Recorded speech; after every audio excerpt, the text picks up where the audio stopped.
Esiet sveicināti! Arvien uzstājīgāka un aktīvāka kļūst Latvijas rīcība attiecībā uz kravu piesaisti no Ķīnas un Vidusāzijas.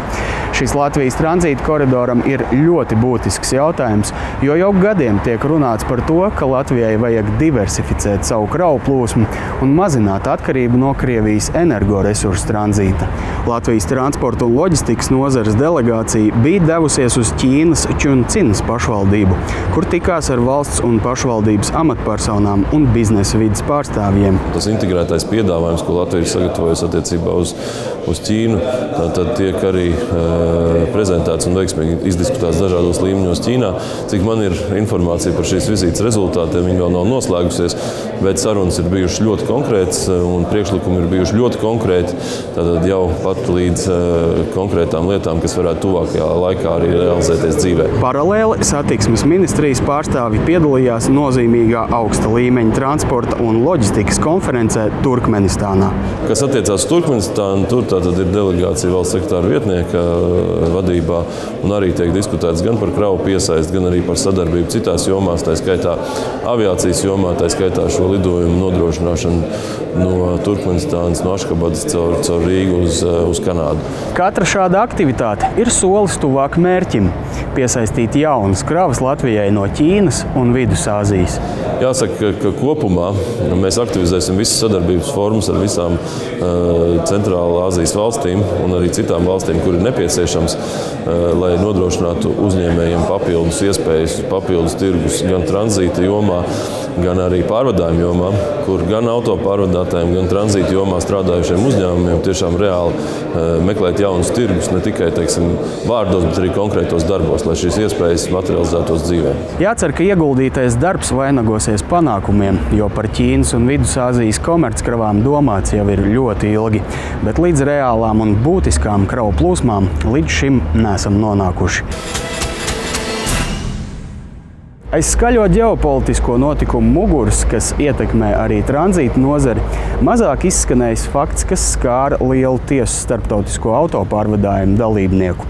No septembra vidus visiem šoferiem ar C kategorijas tiesībām jābūt atzīmei par speciālu apmācību kursu iziešanu, jeb tā sauktais 95. kods. Jā, tas ir viens arī no šīs Eiropas likumdošanas mērķiem, lai šiem autovadītājiem tomēr būtu tā mūsdienu prasībām atbilstošas zināšanas. Tas nozīmē, ka ik pēc 5 gadiem autovadītājiem jāiziet 35 stundu kurss jānoklausās, pēc kura noklausīšanas viņi var saņemt vadītāja apliecību ar 95. kodu. Šī vadītāja apliecība kā tāda arī C un D kategorijas transporta līdzekļu vadīšanai, protams, ārpus profesionāliem mērķiem ir derīga.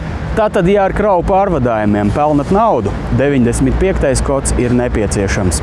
Ja smago mašīnu izmantojat kā transporta līdzekli, tad braukt neviens neaizliedz. Bet kā būs ar jaunajiem autovadītājiem, kas tikai iegūs C un D kategorijas tiesības? Ja viņiem šī C vai D kategorija vajadzīga profesionālai darbībai, tad, protams, ir jāiegūst uzreiz ar 95. kodu. Tad mācās autoskolā un kārto pie mums profesionālos eksāmenus. Jācer arī, ka autoskolas būs veiksmīgāk sakārtojuši šo kvalifikācijas celšanas kursu apmācības procesu, un tālāk sistēma strādās bez problēmām.